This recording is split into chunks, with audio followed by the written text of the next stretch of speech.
எப்பொழுதுமே தாயுள்ளத்தோடு தமிழகத்தை அணுகுகின்ற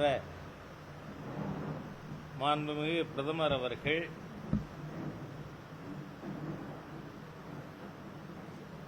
சென்ட்ரல் கவர்மெண்டோடு ஒப்புதல் வாங்குவதற்கு முன்பாகவே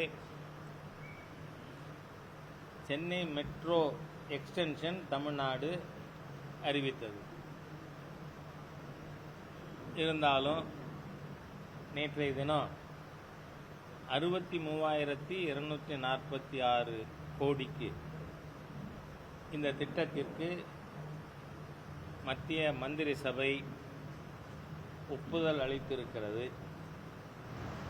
ஆகவே மாண்புமிகு பிரதமர் அவர்களுக்கு தமிழக மக்கள் சார்பாக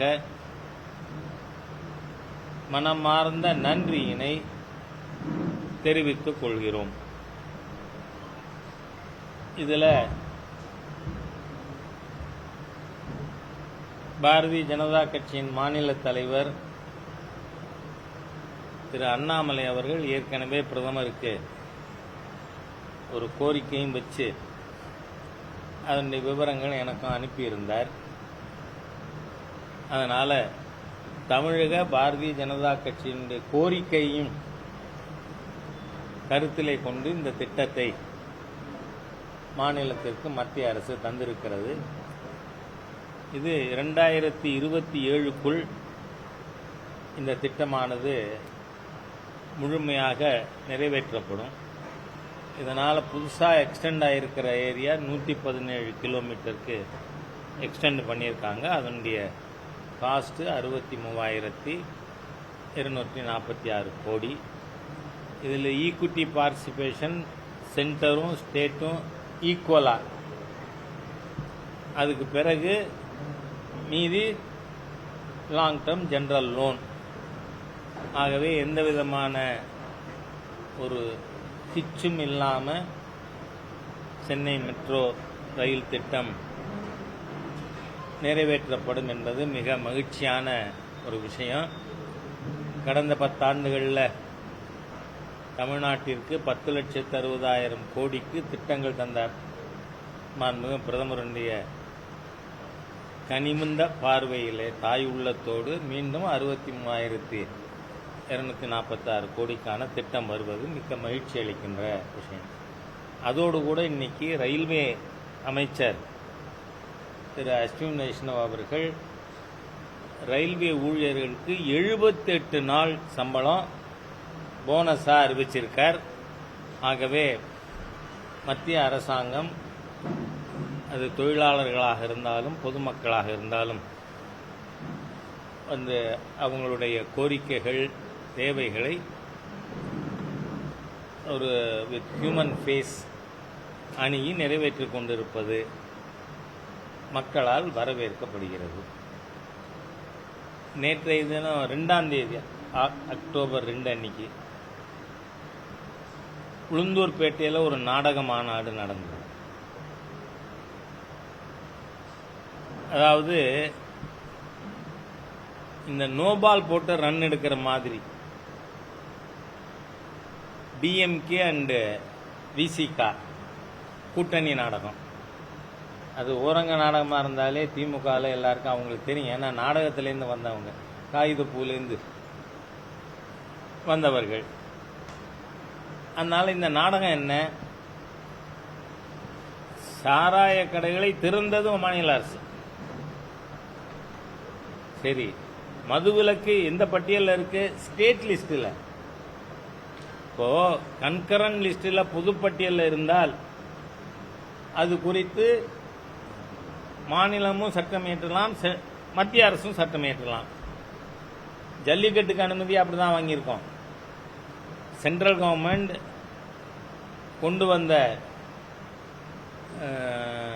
ஆர்டினன்ஸ் சுப்ரீம் கோர்ட்டால் தடை செய்யப்பட்டிருக்கு. இன்னமும் அந்த பீட்டா போன்ற அமைப்புகள் தொடர்ந்த வழக்கு கண்டினியூ ஆகுது. அது இருந்தாலும் மாநில அரசு ஒரு ஆர்டினன்ஸ் வெளியிட்டு அதுக்கு ஹோம் மினிஸ்ட்ரி அப்ரூவல் கொடுத்துருச்சுன்னா both can stay simultaneously till the Supreme Court takes its call.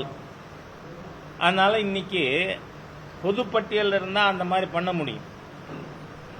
ஆனால் இது மாநில பட்டியலில் இருக்கு. அப்போ இந்த நாடகம் எதுக்கு? மத்திய அரசு இதுக்கு ஆல் இண்டியாவில் சட்டம் கொண்டு வரணும். இருக்கிற சட்டம் மாநிலத்தில் இருக்கல, திறந்தது நீங்க தானே, மூடுங்கண்ணே. மூடுங்க. ஏன்னா இன்னும் எத்தனை சாராய சாவுகளை இந்த அரசாங்கம் எதிர்பார்க்கிறது? மனிதாபிமானமே கிடையாதா? போன வருஷம் 28 பேர் இறந்து போனாங்க, இந்த வருஷம் 68 பேர். அதுல இன்னும் துயரம் என்னன்னு சொன்னா, கள்ளக்குறிச்சியிலே பிணங்கள் வந்து கொண்டே இருக்கின்ற பொழுது விஷச்சாராய சாவு. அப்போ இந்த சாராயத்துறை அமைச்சர் அறிவிக்கிறார், இந்த ஆண்டு 1700 கோடி ரூபாய் சாராய வருமானம் கூடியிருக்கு. ஆண்டுக்கு கிட்டத்தட்ட போன வருஷம் 48,700, இந்த வருஷம் அது எஸ்டிமேட்டட். பாருங்க, அது எஸ்டிமேட் அரசாங்கம் 54,000 கோடிக்கு போட்டிருக்குனாலே அதுவே வெட்கப்பட வேண்டிய விஷயம்தான்.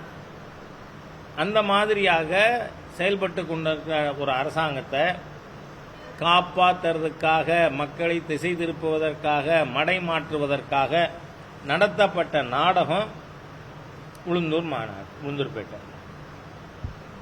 சரி, ஒரு பெண் காவலர் தூக்கி போட்டு மிதிக்கப்பட்டாரா இல்லையா விடுதலை சிறுத்தையினால்?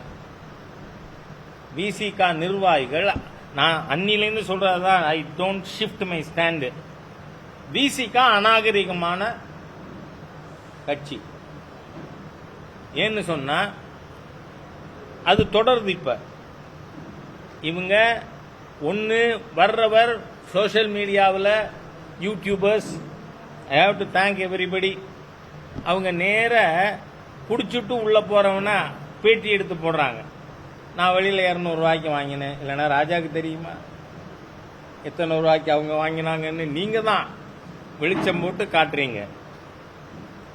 ஒரு பக்கத்துல பெண் காவலர் அடிச்சு மிதிச்சு, என்ன அநாகரிகம்! ஒரு சமுதாயத்தை நடத்துறதுக்கான தகுதி திருமாவளவனுக்கு இருக்கா? யோசிச்சு பார்க்க வேண்டாமா? சமுதாயத்தை சீர்திருத்தவர் சரக்கு மிடுக்கு பேச்சு பேசியிருக்க மாட்டார். பெண்களை எல்லாம் கேவலப்படுத்தி ஒரு குறிப்பிட்ட ஜாதியை சொல்லி எங்கள்கிட்ட வந்து படுக்கிறாங்கன்னெல்லாம் பேசி, அவர் அதுக்கப்புறம் பேசின வார்த்தைகளை நான் தொடர்ந்து பேச முடியாது, அவ்வளவு அநாகரிகமானது.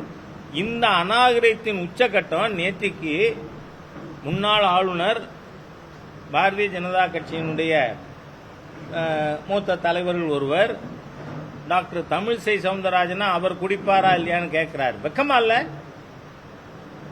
திருமாவளவனை போன்ற ஒரு தீய சக்தி, நான் இன்னைக்கு சொல்லல, வருடங்களாக சொல்லிக் கொண்டிருக்கேன், திருமாவளவனை போன்ற ஒரு தீய சக்தி அரசியல் களங்கத்திற்கு கலங்கம்.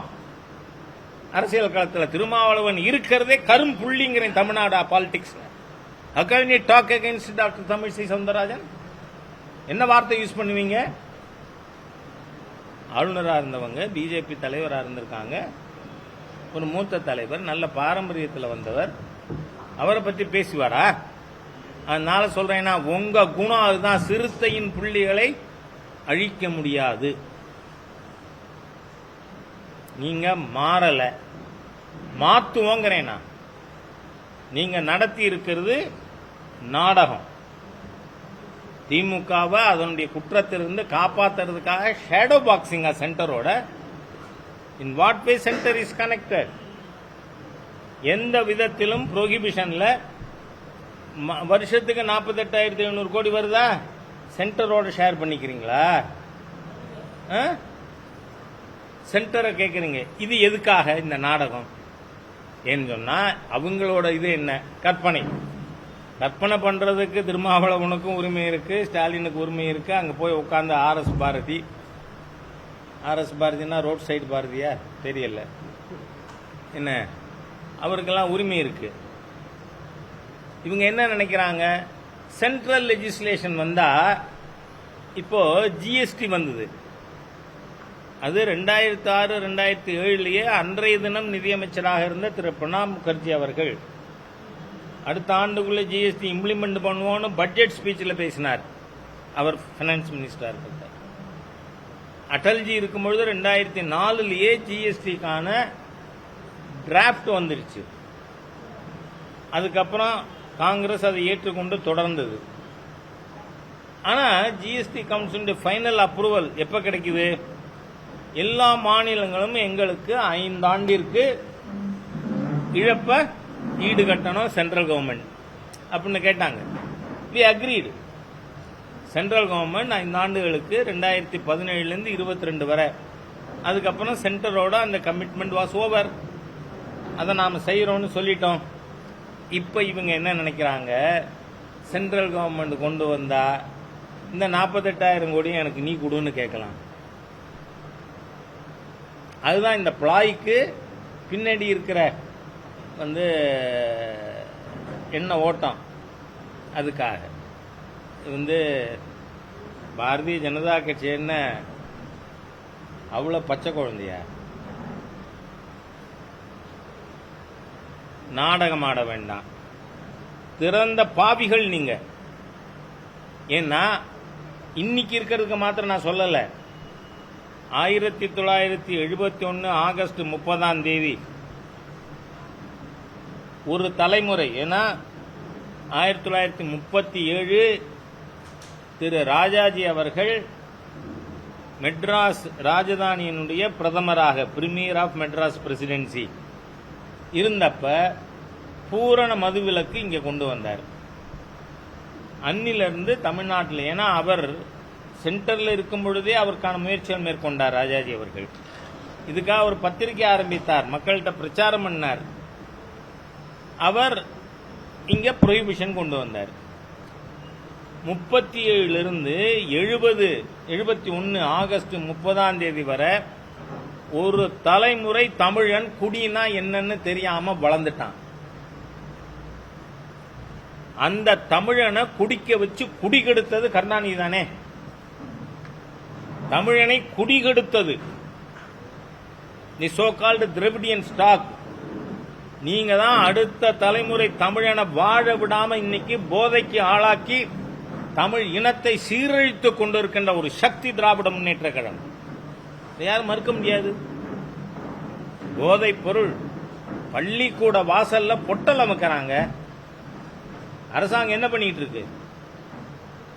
கான்வென்ட் ஸ்கூலுக்கு வாசல்ல கிரீம் ஆஃப் தி சொசைட்டி குழந்தைகள் படிக்க போகுது. அங்க வாசல்ல பொட்டல் அமைக்கிறாங்க. இந்த அரசாங்கம் என்ன பண்ணிட்டு இருக்கு? என்ன பண்றாங்க? ஆயிரக்கணக்கான கோடிக்கு போதைப் பொருள் கடத்தினா திமுகவுக்கு மாவட்ட இணை செயலாளர் அயலாரணி. 70 கோடிக்கு போதைப் பொருள் கடத்தினா ராமநாதபுரம் இப்ராஹிம் திமுகவோட மாவட்ட அணிக்கு செயலாளர். புதுக்கோட்டை சுந்தரபாண்டியன் அவர் 2 கோடிக்கு கடத்துறார், விவசாய அணி செயலாளர். திமுகலயே நான் சொல்றேங்க, இந்த போதைப் பொருள் அணின்னு ஒரு அணி உருவாக்கலாம். அவ்வளவும் it's totally rotten political party. Totally rotten political party. அது இல்ல, அது மட்டும் இல்ல, தமிழ் சமுதாயத்தை அடித்தே தீர்வேன் என்று திட்டம் போட்டு செயலாற்றுகின்ற தீய சக்தியாக இந்த மாநில அரசாங்கம் இருக்கு. அதனால தயவு செஞ்சு இந்த சைடு பிளேயர்ஸ் திருமாவளம் மாதிரி ஆளை வச்சிருந்து தூண்டி விட்டு ஏதோ ஒரு தமாஷா பண்ணு உளுந்தூர்பேட்டையிலன்னு திமுக பண்ண வேண்டாம். ஏன்னா அவங்க பார்ட்டி டு திஸ் டிராமாங்கிறது ஆர்எஸ் பாரதி உட்கார்ந்துருந்ததுலேருந்து நமக்கு தெரியுது. எனவே மக்கள் பிரச்சனையில் கவனம் செலுத்தணும் அரசாங்கம். அதில் டோட்டலி இட் ஹேஸ் ஃபெயில்டு. 2 உதாரணம் சொல்கிறேன், சமீபத்திய உதாரணங்கள். ஏற்கனவே பல மடங்கு சொத்து வரியை உயர்த்திய பிறகு இந்த குதிரை கிழியும் தள்ளுமா குழியும் பறிக்குமான்ற மாதிரி இனிமேல் ஒவ்வொரு ஆண்டும் 6% சொத்து வரியை கூட்டுவோம். 2வது, 3 மாதத்திற்கு முன்பாக வரை பால் உற்பத்தியாளர்களுக்கு லிட்டருக்கு 3 ரூபாய் மாநில அரசு போனஸ் கொடுத்தது. ஆனால் 3 மாசமா நிறுத்தி வச்சிருக்கு. கேட்டா காசு இல்லைங்கிறாங்க. கார் ரேஸுக்கு காசு இருக்குமா? யாரை ஏமாத்துறாங்க? ஆகவே யார் பிரச்சனை? ஆசிரியர்களுக்கு சம்பளம் போடல, சொத்து வரி கூட்டுறீங்க. ஆனா என்னோட பால் விவசாயிகளுக்கு, ஏன்னா நான் பால் பீச்சு வளர்ந்தவன், இன்னைக்கும் கறக்கிறதுக்கு ஒரு வரலைன்னா 12 பசு நானே கறந்துடுவேன். அதனால நான் பால் உற்பத்தி செய்கிற ஒரு விவசாயிங்கிற முறையில் இந்த அரசாங்கத்தின் இந்த அணுகுமுறையை வன்மையாக கண்டிக்கிறேன். உடனடியாக அந்த போனஸ் அரியர்ஸோடு 3 மாத அரியர்ஸோடு விவசாயிகளுக்கு கொடுக்கப்பட வேண்டும்னு கேட்டுக்கிறேன். நீங்கள் எதுவும் கேட்கறதுக்கு இருந்தால் கேட்கலாம்.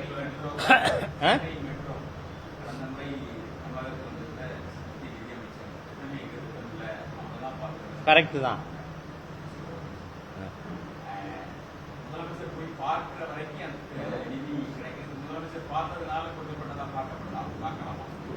மாநில தலைவர் பிரதமருக்கு கடிதம் எழுதினார், திட்டம் வந்திருக்கு.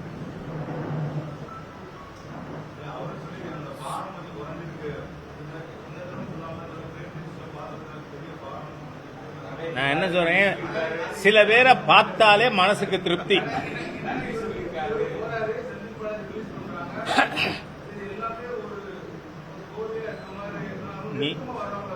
நீங்க என்ன ஊடகம்னு நான் கேட்கக்கூடாது. நீதிமன்ற தீர்ப்புக்கும் மத்திய அரசின் திட்டத்துக்கும் 2 அரசியல் கட்சியினுடைய ஸ்நேகத்துக்கும் முடிச்சு போடலாமா? நீங்க இதுக்கு பதில் சொல்லணும். எதா இருந்தாலும் நான் ஏற்கனவே பல தடவை சொல்லியிருக்கேன், காங்கிரஸ் இருந்த பொழுது சிபிஐக்கு பேரே காங்கிரஸ் பியூரோ ஆஃப் இன்வெஸ்டிகேஷன். ஆனால் பிஜேபி வந்த பிறகு நாங்கள் எதுலையும் தலையிடுறதில்லை. It takes its own course. அதனால நீதிமன்றம் கொடுக்குற தீர்ப்புக்கும் எங்களுக்கும் சம்பந்தம் கிடையாது. அதனால அதை சம்பந்தப்படுத்தி பேசுறது நீதிமன்றத்தினுடைய மாட்சிமையை குறைக்கிற மாதிரியான பேச்சு. அதுக்கு ராஜா ஒரு பார்ட்டியா இருக்க விரும்பல. இன்னைக்கு நீங்க அந்த மாதிரியா ஊடக நண்பர்கள் நீதிமன்றத்தினுடைய ஒரு தீர்ப்பை பற்றி பேசணும்னா, ஒரு ஹிந்து சன்னியாசிங்கிறதுனாலேயே ரொம்ப கேவலமா மதுரை சேர்ந்தவர் பிடிஆர் தியாகராஜனா அவர் பேசினார் சத்குரு அவர்களை பற்றி. நான் அப்பவே கேட்டிருந்தேன், என்னை அதுக்காக கண்ணா பின்னான்னு பேசினார். நான் கேட்டிருந்தேன், ஒரு கிறிஸ்தவ பாதிரியாரா இருந்தா நீங்க ஈஷா யோகா மையத்தினுடைய சத்குரு அவர்களுக்கு எதிராக உபயோகப்படுத்தின மாதிரியான லாங்குவேஜ் உபயோகப்படுத்த உங்களுக்கு தைரியம் வருமா? ஹிந்து சன்னியாசினா என்ன வேணா பேசுறதா அப்படிங்கறத அன்னைக்கே கேட்டிருந்தேன்.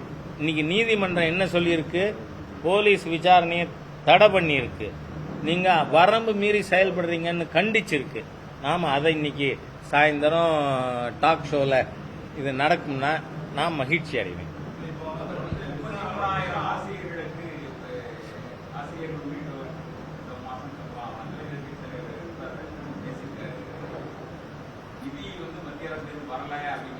எவ்வளவு ரூபாய் வரல, எதுக்கானது வரல? நீங்க கல்வியை பொறுத்தவரை மத்திய அரசு இல்ல சொல்றேன், இருங்க, நாங்க எந்த கேள்வி கேட்டீங்க, நான் சொல்ற வரை நீங்க என்ன அனுமதிக்கணும். இப்போ கல்விக்கு மத்திய அரசாங்கம் 20 ஹெட்ஸ்ல பணம் தருது. இது ஒரு ஹெட். இப்போ 23 மார்ச்ல அன்றைய சீஃப் செக்ரட்டரி என்ன மீனா, சிவ்தாஸ் மீனா அவர்கள் எழுத்துப்பூர்வமா நாங்கள் இந்த திட்டத்தில் இணைவதில் ஆர்வமாக இருக்கிறோம், இதுல நாங்க இணையறோம்னு லெட்டர் எழுதியிருக்காரா இல்லையா? இன்னைக்கு ஏன் பின்வாங்கணும்? என்ன கண்டிஷன்? அதையும் பேசிடுவோமே. இவர் சொல்றார் நாங்கள் இருமொழி திட்டம். எதுக்கு போய் சொல்றீங்க? நீங்க நடத்துற மாண்புமிகு முதல்வருடைய மகள் நடத்துகின்ற சன்ஷைன் பள்ளிக்கூடத்தில் இருமொழி கொள்கையா? அங்க ஹிந்தி சம்ஸ்கிருதம் இல்லையா? நீங்க ₹1,00,000 மேல ஃபீஸ் வாங்கணும், அதுக்காக ஹிந்தி சம்ஸ்கிருதம் சொல்லிக் கொடுப்பீங்க, ஸ்கூல் நடத்துவீங்க. வெட்கமே இல்லாமல் சரி, அது மாத்திரம் ஏதோ தலைவர் நடத்துறாரு ஒன்று. நான் கேட்கிறேன், உங்க கவுன்சிலர்ஸ், கார்பரேட்டர்ஸ் யாராவது அவங்க குழந்தைய சமச்சீர் கல்விக்கு திமுக கார்பரேட்டர் அனுப்புனாங்களாங்க? ஆக நீங்க உங்க குழந்தைகள் உங்க வீட்டுக்கு மும்மொழி, என் ஏழை விவசாயி தமிழனுக்கு, என் ஏழை தொழிலாளி தமிழனுக்கு இருமொழியா? யார் வீட்டு நாட்டாமைன்னு கேட்கிறேன் நான். இது என்ன நாட்டாமை? இது நியாயமா? 67 பேரு 2004 24 பேர். ஏன்னா அன்னைக்கு இந்த குற்றம் திமுக யாரும் செய்யல, ஏன்னா அதுக்கு வாய்ப்பு இல்லை. என்ன இன்னைக்கு உங்களுடைய உச்சபட்ச தலைவர் ஸ்டாலின் அவர்கள் மகளிலிருந்து உங்க சாதாரண கார்பரேட்டரோட குழந்தைகள் வர மும்மொழி. உங்க வீட்டுக்கு மும்மொழி, தமிழ்நாட்டுக்கு இருமொழியா? இது என்ன வேஷம்? இந்த போலி வேஷத்தை கிராமம் கிராம வீடு வீடா பிஜேபி எக்ஸ்போஸ் பண்ணும். You are not for 2 language formula. சரி, நீங்க 2004 to 14 காங்கிரஸ் மினிஸ்ட்ரியில் இருந்தீங்கல்ல, அப்போ இது நியூ எஜுகேஷன் பாலிசி இல்ல, தப்பா சொல்றோம், நேஷனல் எஜுகேஷன் பாலிசி. இந்த national education policy Rajiv Gandhi அவர்கள் பிரதமராக இருக்கிறத வந்தது. அதுல ஒரு அமெண்ட்மெண்ட், என்ன அமெண்ட்மெண்ட் கொடுத்திருக்கோம் தெரியுமா? திரு கஸ்தூரிரங்கன் கமிட்டி 400 பக்க அறிக்கை கொடுத்திருக்கு. உங்களுக்கு தகவலுக்காக சொல்றேன், 400 பக்கத்தையும் வரி விடாமல் படிச்சவன் நான். அதை நான் திரு கஸ்தூரிரங்கன் அவர்கள்ட்டே சொன்னேன். ஒரு சினிமா துறையை சேர்ந்தவர் உங்க அறிக்கை பத்தி பேசின காரணத்தினாலேயே நான் உங்களோட முழுசா படிச்சேன். ரொம்ப சந்தோஷப்பட்டார். அதுல நாம கொண்டு இருக்கிற மாற்றம் என்ன? ஹிந்தி சம்ஸ்கிருதம்னு இருந்த இடத்துல any one of the Indian languages. நான் கேட்கிறேன், பேரெல்லாம் சொல்லல, மொழி பேர் சொல்லல. உங்க அமைச்சரவையில் எத்தனை பேர் வீட்டுக்குள்ள வேற மொழி பேசுறாங்க, வெளியில தமிழ் வேஷம் போடுறாங்க? சொல்லுங்க, உடைச்சு பேசுவோம். நீங்க இருமொழி கொள்கை பின்பற்றவங்க தான். நான் அதனால சொல்றேன்னா, இந்த திமுகவின் வேஷம் தகுடுதித்தம் மக்கள்னு தோலுரிக்கப்படும். அதனால அதோட மட்டும் இல்லை, இன்னைக்கு 2 மாசமா இன்னும் சம்பளம் வரல. நீங்க சொல்றதுல நிலுவை எவ்வளவு பாக்கிங்கிறீங்க? 573 கோடி. சம்பளம் அதை விட கூட இருக்கே. அப்ப என்ன பண்ண போறீங்க? நீங்க ஆளத் தெரியாமல், நான் ஏற்கனவே இந்த பட்ஜெட் வந்ததுமே சொல்லி இருக்கேன், ஒரு அரசாங்கம் கேபிட்டல் எக்ஸ்பெண்டிச்சருக்கு அதிக கவனம் செலுத்தலைன்னா வேலை வாய்ப்பு உருவாகாது. ஏன்னா எங்க ஊர் கண்டனூர் சிதம்பரம் அவர் போட்ட கடைசி பட்ஜெட் 2013-14, அதனுடைய டோட்டல் வால்யூம் 16 லட்சம் கோடி. ஆனால் அதுல கேபிட்டல் எக்ஸ்பெண்டிச்சர் 1 லட்சம் கோடி. ஆனால் இன்னைக்கு நம்ம மாண்புமிகு நிதியமைச்சர் வீர தமிழச்சி நிர்மலா சீதாராமன் போட்ட பட்ஜெட் டோட்டல் வால்யூம் 48 லட்சம் கோடி. அதுல உள்கட்டமைப்பு வசதிக்கு மட்டும் 11,11,111 கோடி, 1/3. நீங்க ஆளத் தெரியாதவர்கள், நாங்க ஆளத் தெரிஞ்சவங்க. அதனால இதுக்கு நாம மத்திய அரசை குறை சொல்வது நியாயம் இல்லை. நன்றி.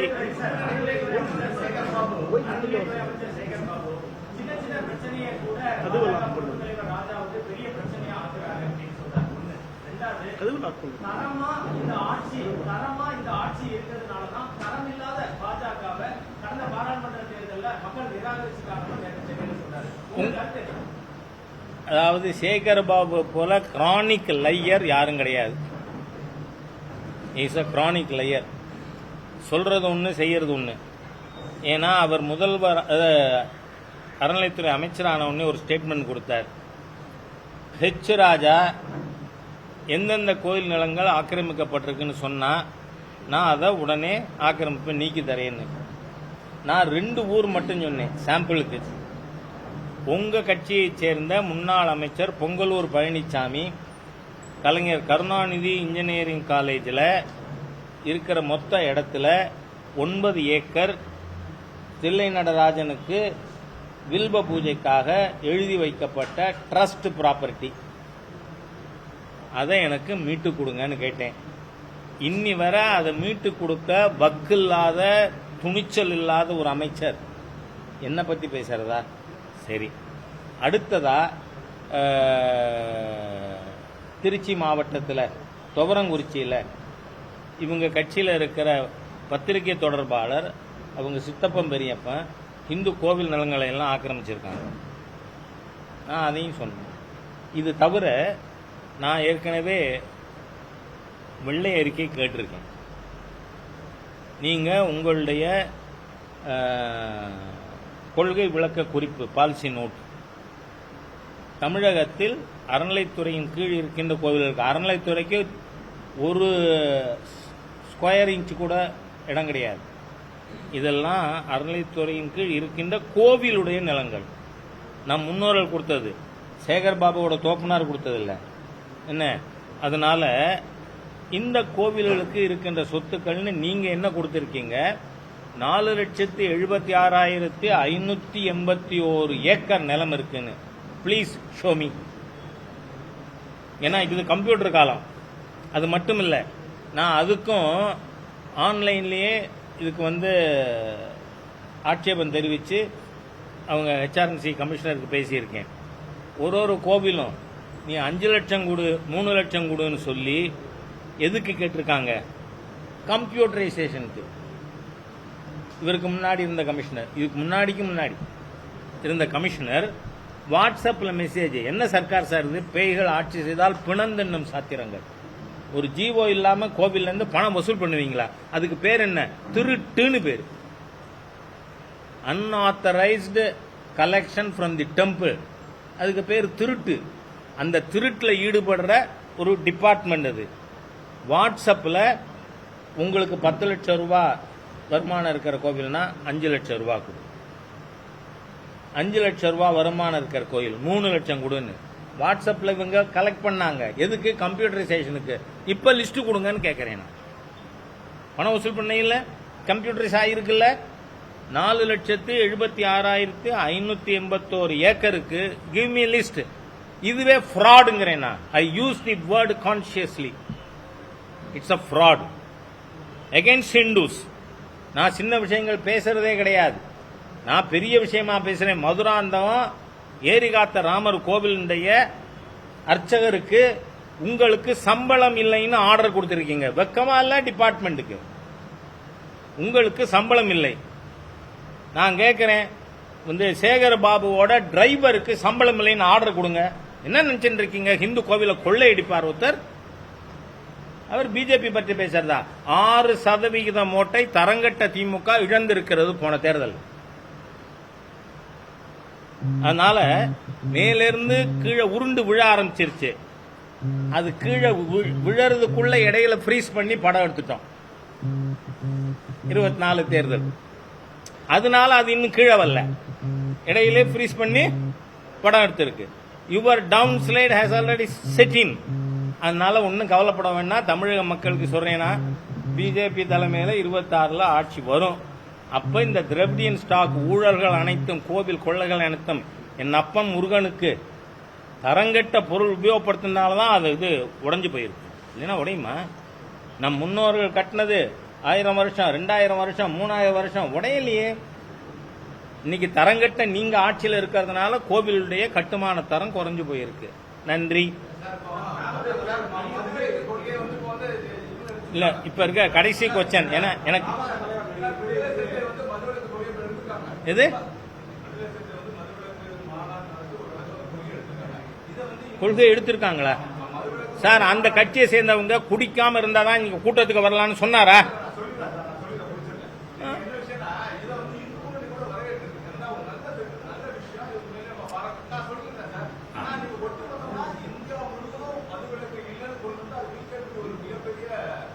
நான் சொல்றத கேளுங்க. இது சப்ஜெக்ட் இருங்க பிளீஸ். Read constitution. யாரு? சாராய மந்திரியா?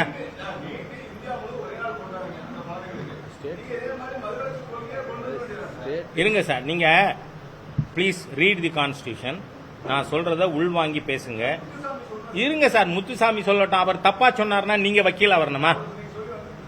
அவர் பேசினது தப்பு, முறையில்லாது, அன்கான்ஸ்டியூஷனல். இதை எழுதிக்குங்க. நான் கேட்கிறேன், நீட்டு கொண்டது யாரு? 2010 காந்தி செல்வனா, திமுக அமைச்சர். he piloted the bill. சரி, அதுக்கப்புறம் பிஜேபி சர்க்காரா அல்லது பிரதமர் மோடி சர்க்காரா நீட்டு கொண்டு வந்தது? No, Supreme court.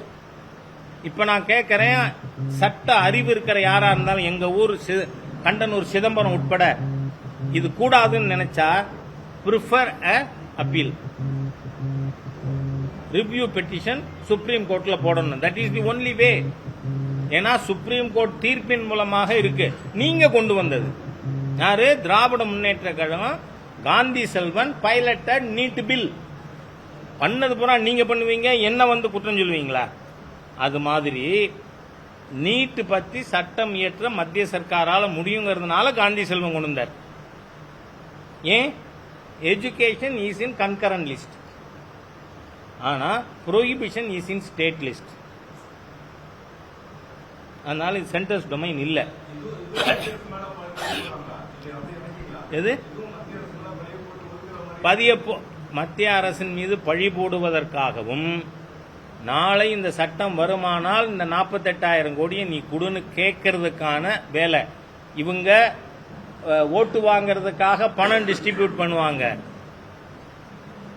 ஆனா மற்றதுக்கு செலவு பண்ண மாட்டாங்க. You stop it. நீங்க திறந்தீங்க, மூடுங்க. அதை விட்டு இந்து முன்னணி ஏன் வரவேற்றிருக்கு? ஆஸ் அ பாலிசி மக்கள்கிட்ட கேம்பெயின் பண்ண. அதனால தான் நான் சொல்றேன், நான் திருமாவளவன் அவர்கள் இடத்துல இருந்திருந்தா இந்த கூட்டத்துக்கு வர்றவர் யாரும் மது அருந்தி வரக்கூடாதுன்னு சொல்லி இருப்பேன். அது என் ஆளுமை, இது அவர் ஆளுமை. போறோம். நன்றி. இது எத்தனை தரம் சொல்றதுண்ணா சார்? நான் என்ன சொல்றேன், உங்களோட தனிப்பட்ட நலனுக்காக நீங்க ஆண்டவனை வேண்டுறீங்கிறது வேற, ஆனா இந்துக்களின் உணர்வை மதிக்கிறேன் என்பது வேற. அன்னைக்கு விநாயகர் சதுர்த்திக்கு வாழ்த்து சொல்லாமல் ஹிந்து உணர்வுகளை காயப்படுத்தியது இன்னைக்கு மாறி போகாது. ஓகே, இல்ல போரும் ப்ளீஸ்.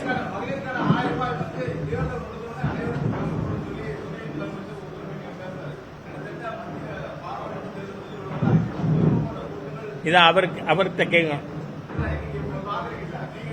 நான் பலதரம் பேசியாச்சு. இட்ஸ் எகைன் அதே சப்ஜெக்ட். நான் பலதரம் பேசியாச்சு. அதனால இதை கேட்க வேண்டியது அவர் இப்ப என்னவா இருக்கார்? தேங்க்யூ.